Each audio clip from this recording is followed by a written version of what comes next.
রাধে রাধে, শুভ সকাল।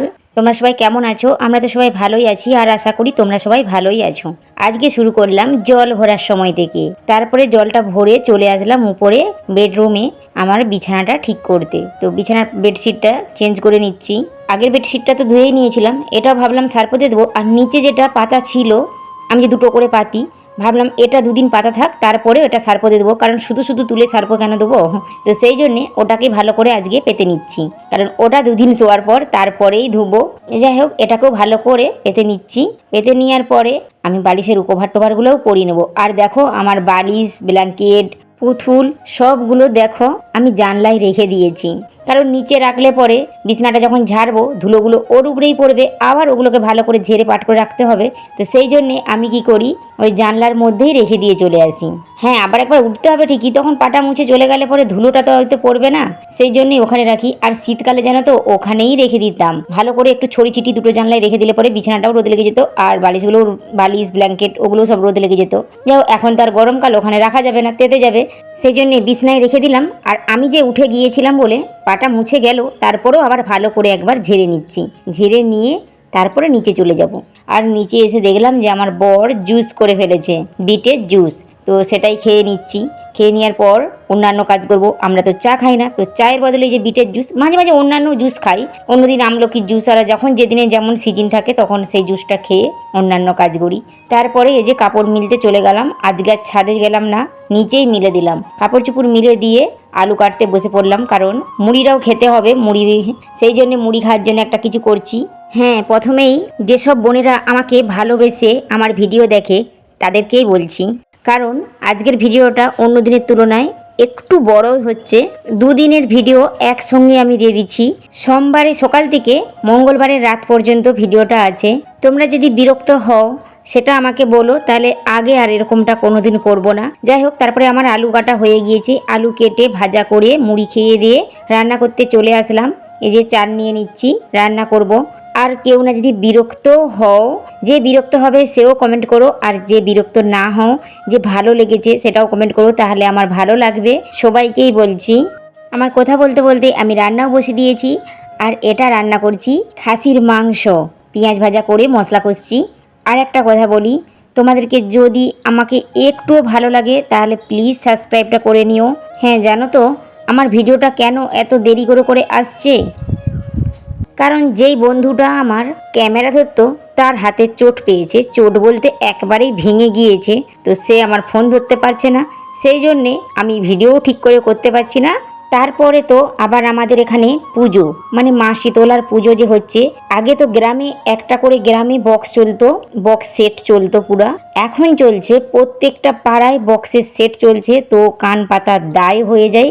যাই হোক, সেই জন্য ভয়েসও দিতে পারবো না, সেই জন্য ভাবলাম দুদিনের ভিডিওটাই একসঙ্গে করে পোস্ট করে দেবো, যাতে সুবিধা হয়, আমারও সুবিধা হয় আর তোমাদেরও বুঝতে সুবিধা হয় যে আমাদের পুজোয় কি কি হয়। তারপরে দেখো, আমার বকর বকর করতে করতে, মানে কথা বলতে বলতে কষা হয়ে গিয়েছে মাংসটা। আর মাংসটা তুলেও নিয়ে আসলাম। আমার মেয়ে, পতিদেব, আমরা একটু খেতে বসে পড়লাম। একটু মাংস খেয়ে তারপরে চলে আসলাম। ওই যে কড়াই জলটা দিয়ে চলে গিয়েছিলাম, দেখলাম যে ঝোলটাও ফুটে গিয়েছে টক বক করে। তারপরে ধনা পাতাটা দিয়ে দিলাম, দিয়ে নামিয়ে নিচ্ছি। আর নামিয়ে গরম গরম ভাতে একবারে গরম গরম খাসি মাংসের ঝোল। তোমরা যদি ভালোবাসো তাহলে চলে আসো। জানি না কেমন রান্না হয়েছে, দেখে বলো কেমন রান্না হয়েছে। তারপরে জানো তো আজকে আমার বরের বায়না যে কোলা পাতায় খাবে। আমাদের বাড়িতে জানো তো কেউ না কেউ এক একদিন বায়না করেই কোলা পাতা খাওয়ার জন্যে।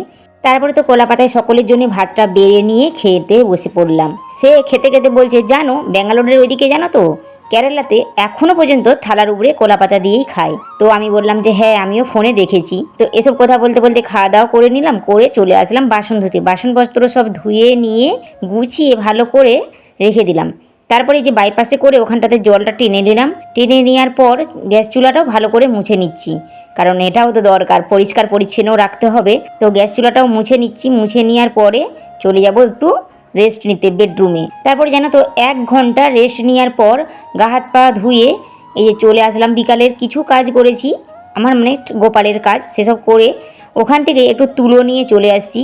আর এই যে হাতে আমার এটা দেখছো তুলো, এটা আমি কানে লাগাচ্ছি, দুটো কানেই লাগিয়ে দেবো, কারণ যখন মাইগ্রেনের রোদেও যেমন আমার থাকা নিষেধ, তেমন আমি দেখেছি যখন খুব ডিজে বাজে ধুমধাম করে আওয়াজ হয় তখনও আমার মাথার যন্ত্রণা হয়। তো সেই জন্য আমি এটা তুলোটা কানে লাগিয়ে নিচ্ছি।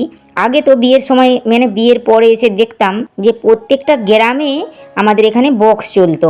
মায়ের মন্দির এক জায়গায় আছে, 4টা গ্রামে আমাদের পুজো হয়, 4টা গ্রামের একসঙ্গে মায়ের পুজো হয়, তো প্রত্যেকটা গ্রামে বক্স চলতো। এখন তো আবার এই বিধানই দেখতে পাচ্ছি যে প্রত্যেকটা পাড়ায় বক্স চলে, একবারে বক্সের সেট, তো কান পাতা অসম্ভব। আর আমাদের ঘরের পেছন দিকেই মানে যেখানটাতে স্কুলটা আছে দেখাচ্ছিলাম না ভোটের সময় বা মেলার সময়, তো সেখানে জানো তো 3 জায়গায় চলছে, কারো গান তো কিছু বোঝাই যাচ্ছে না কিন্তু ধুমধুম করছে, সেই জন্য কানে তুলোটা লাগিয়ে নিলাম। তারপরে বিকেলবেলার ঝাড়ু টাড়ু দিয়ে মানে সমস্ত যে কাজ হয় সেসব কাজ করে নিয়ে সন্ধ্যা টন্ধা দেখিয়ে ভাত রান্না করছি। আর দেখে মনে হচ্ছে এটা বড় হাঁড়ি, হ্যাঁ বড় হাঁড়ি ভাত বসিয়েছি। এবারে বলছি কেন বড় হাঁড়িয়ে ভাত বসিয়েছি, কারণ আমাদের যে দেশ পূজা হয়, মায়ের মা শীতলার পূজা হয়, আজকে যে রান্নাটা হচ্ছে মানে সোমবারে যে রান্না হচ্ছে রাত্রে, কারণ মঙ্গলবারে আর আমাদের ভাত রান্না হবে না, তো সেই জন্যই বড় হাঁড়িয়ে করে ভাত রান্না করে ফেলেছি। আমাদের তো পান্তা ভাত মানে ভিজে ভাত কোনো দিনই খাওয়া হয় না সেই রকম করে, শুধু এই 2 দিন, বছরের 2 দিন খাওয়া হয়।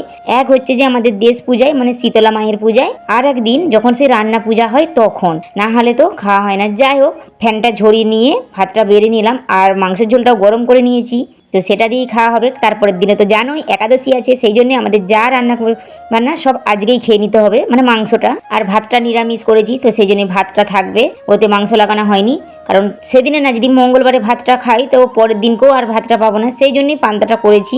যাই হোক, খাওয়া দাওয়া করে সব কিছু ধোয়াধুয়ি করে গ্যাস চুলা মুছে আবার চলে আসলাম উপরে। আর লোকজন যাচ্ছিল বলে সেই জন্য আমি জানো তো ব্যালকনি আমাদের নিচে সব কালারিং আলোগুলো একটু জ্বেলে দিয়েছিলাম যাতে ভালো লাগে, তো সেসবই বন্ধ করে দিলাম। এবার এটা দেখাচ্ছি কি জানো তো, আমার বেডরুমে এসে আমি চুলটা বিনুনি করে কানটা দেখাচ্ছি যে এবারে আমি তো কানের তুলোটা খুলে শুবো, কী করে খুলে মানে কী করে কানের তুলোটা খুলে দিয়ে আমি শুবো, কারণ প্রচণ্ড আওয়াজ হচ্ছে, তো এটাই বলছিলাম। যাই হোক, তারপরে শুয়ে পড়েছিলাম, ঘুমিয়েছিলাম 2টোর পরে ঘুমিয়েছিলাম, আবার ভোর থেকে চলছে, তো ভোরবেলা ঘুম ভেঙে গিয়েছিল। যাই হোক, সকালবেলা উঠে, এটা মঙ্গলবারের সকাল, তো সকালবেলার যত সমস্ত কাজ হয় পুজো পাঠ সেসব সেরে চলে গেলাম আমাদের যে হরি মন্দিরটা আছে সামনে, ওখানেই আমাদের শীতলা মা আসে, ব্যান্ড পার্টি বাজনা হয়, মানে 4 রকমের বাজনা হয়, তো 4 রকমের বাজনা আসে, তো ওখানে সবাই নাচছে, পুরুষরাই নাচছে, ছেলেরা। তো এই দেখো হরি মন্দিরের কাছে আমাদের মা শীতলা বস করানো হয়েছে, প্রত্যেকজনের বাড়ি বাড়ি যায় না, একটা মন্দিরে রাখা হয়, আর সেখানেই গিয়ে সবাই আনন্দ করে। শীতলা পূজায় পুরো গ্রামটা এক অন্যরকমই আনন্দ, দেখতেই পাচ্ছ। আর রাত্রেবেলাও দেখাবো, তো ওখানে সবাই আছে দেখতেই পেলে, এখনও বাঁ দিকেও অনেকে আছে কিন্তু লজ্জা করছিল ফোন নিয়ে ভিডিও করতে।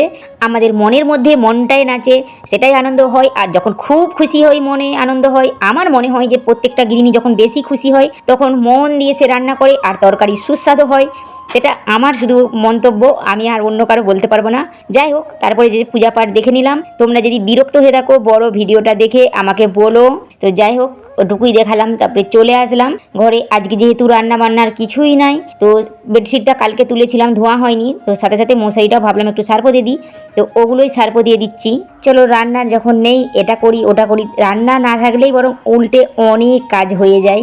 যাই হোক, এগুলো সব ধোয়া হয়ে গিয়েছে, ধুয়ে নিয়ে চলে আসলাম ছাদে, এগুলো মেলে দিচ্ছি। যেমন রান্নিদের সবাই বলতো আগে যে রান্নিদের আজকের দিনে ছুটি, মানে রান্নাবান্না কিছু করতে হবে না। হ্যাঁ, রান্নাবান্না হবে না, যেমন মানে আমিষ কিছু রান্না হবে না, ভাত হবে না, কিন্তু যদি লুচি পুরি কেউ খেতে চায় তাহলে এসব করা যাবে, ও অতিথি আসলে করতে পারে।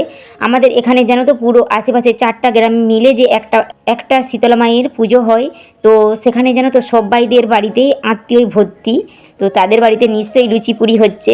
আমাদের বাড়িতে যেহেতু কেউ আসে না, কেউ নেই, তো সেই জন্য কিছুই হয়নি। এই জন্য হয়নি কারণ আমি লুচি, আমাদের বাড়িতে কেউ লুচি সেরকম করে পছন্দ করে না, খুব শখ সাদেই পছন্দ করে, আর এই গরমে তো কেউ খাবে না, সেই জন্য লুচি হয়নি। আর তারপরে হচ্ছে যে গরমে রুটিটাও আমরা সেরকম করে পছন্দ করি না। আমার মেয়ে রুটি করছে, রুটি খাবে, সে নিজেই যেহেতু রুটি খায় নিজেই বানিয়ে নেই, আমাকে করতে হয়নি। তো আমি ভাবলাম তাহলে মুড়িটা নিয়ে এসছে যখন, মুড়িটাও আজকে চালিয়ে তুলে নিই। টিনগুলো সব ধুয়ে নিয়েছিলাম, তো তারপরে ভালো করে সব মুড়িগুলো তুলে গুছিয়ে রেখে দিচ্ছি। আমার মেয়ে মুড়ি খাওয়ার জোগাড় সেটাও ও করে নিয়েছে, আমাকে যেহেতু করতে হয়নি। আজকে বলেছে মা তোমার সম্পূর্ণ ছুটি। মুড়ি চালিয়ে তুলে রেখে দিয়ে দুয়ার ঘরটা ঝাড়ু দিয়ে দিচ্ছি। আর দুপুর হয়ে গিয়েছে, খাওয়ার সময় হয়ে গিয়েছে। রান্না করেছে, সকালবেলা করেছিল আলুর একটা তরকারি, আর দুপুরে করেছে ফুলকপির তরকারি, আর সকালে খেয়েছিলাম মুড়ি, আর দুপুরবেলা খাচ্ছি যে ভিজে ভাত। ফুলকপিটা যেহেতু আমি খাবো না, সেই জন্য আমার মেয়ে করেছিল কি ছোটো ছোটো গোটা গোটা আলু ফুলকপির মধ্যে দিয়ে দিয়েছিল। তো সেটাকেই আমি মেখে নিয়ে আমি আলুটা দিয়ে পান্তাটা খাচ্ছি। আর তোমাদের ওখানে কীরকম করে মা শীতলার পূজা হয় একটু বলো, কারণ আমাদের এখানে তো এভাবেই পুজো হয়। আমি সবটাই বললাম, যতটা পারলাম, হয়তো ঠিক করে বলতে পারছি না কি জানি না, যতটা পেরেছি বলেছি, বোঝাতে পারছি কি না বুঝতেও পারছি না। যাই হোক, খাওয়া দাওয়ার পর কিছুখানা রেস্ট নিয়েছিলাম, কিছুখানা নয়, আজকে তো রেস্টই রেস্ট, বসেছিলাম। যাই হোক, শুয়েছিলাম, বসেছিলাম। তারপরে বিকেলবেলা দুয়ার ঘর সব ঝাড়ু দিয়ে দিলাম, ঝাড়ু দিয়ে সন্ধে টন্ধে দিয়ে একটু রেডি হয়ে নিলাম। কারণ আমি জানো তো বহুত দিন যাইনি মন্দিরকে, যা হয়নি, কারণ মা তো এখানেই চলে আসে আমাদের গ্রামকে, তো এখানেই সবাই আনন্দ করে, সেই জন্যে এখানেই আনন্দ করে নিই। আর যা হয়নি মা শীতলার পূজায় গিয়েছিলাম বহুত দিন আগে। আজকে ভাবলাম চলো ভিডিওর চক্করে একবার আমিও যাই আর তোমাদেরকেও দেখিয়ে দিই। যাইনি জানো তো, আমার মেয়ে তখন ছোট ছিল, তখন গিয়েছিলাম। তারপরে যে বোম্বে চলে গিয়েছিলাম, বোম্বে যাওয়ার পর থেকে যে চলে আসছি, একবারও যাওয়া হয়নি। তো আজকে ভাবলাম যাই, তোমাদেরকেও দেখাই। তো এসেছি, দেখো আমাদের মায়ের মন্দিরটা, ওই যে সামনে আগেরটা সুন্দর করে সাজিয়ে রেখেছে, আর এটা আরচালা, এখানে কীর্তন হচ্ছে। আর এই যে ব্যান্ড পার্টি চলে আসছে, আমাদের মা 4টা গ্রাম ঘুরে চলে আসলো। তারপরে দেখো যে ভিড় কেমন, বাতাসা ছড়ানো হচ্ছে, কত লোকের সামনে যেন তো লজ্জা করছে, সেই জন্য ফোনটা বেশি ঘুরাতে পারছি না। যাই হোক, এখানে দেখো বাজি পুরানো হচ্ছে, কত রকমভাবে বাজি পোড়ানো হচ্ছে। ফোনে তো সেরকমভাবে বোঝা যাচ্ছে না, কিন্তু খালি চোখে ভালো বোঝা যাচ্ছিল, কারণ এখানে তো শুধু ধোঁয়া ধোঁয়াই লাগছে ফোনের মধ্যে। যাই হোক, যতটুকু ভাবলাম আমি আনন্দ করেছি, এভাবে তোমাদেরকেও দেখাই, তোমরাও আনন্দ করো। কারণ গৃহিণী কিভাবে আনন্দ করবে বলো, ঘরের মধ্যেই থাকে, হয়তো একটু ফাঁকে বেড়ায়, মধ্যেই মনে মনেই আনন্দ করে। তো পুরুষরা যে হারে নেচে গেয়ে আনন্দ প্রকাশ করে দেয়, আমরা তো সেভাবে করতে পারি না। যদি ভালো লাগে তাহলে লাইক করে একটা কমেন্ট করে দিও। আর অনেকটাই বিরক্ত করলাম, তারপরে তো কিছুক্ষণা বাজি পোড়ানো দেখে জিলেপি, মুগের জিলাপি, পাঁপড় ভাজা কিনে নিয়ে চলে আসলাম বাড়ি। আমার মেয়ে যায়নি বলে আমরা সব বাড়ির গৃহিণীরা এভাবেই আনন্দ করি, সেটাই তোমাদের সঙ্গে গল্পে গল্পে শেয়ার করলাম। যাই হোক, আজ এই পর্যন্ত। তোমরা সবাই ভালো থেকো, সুস্থ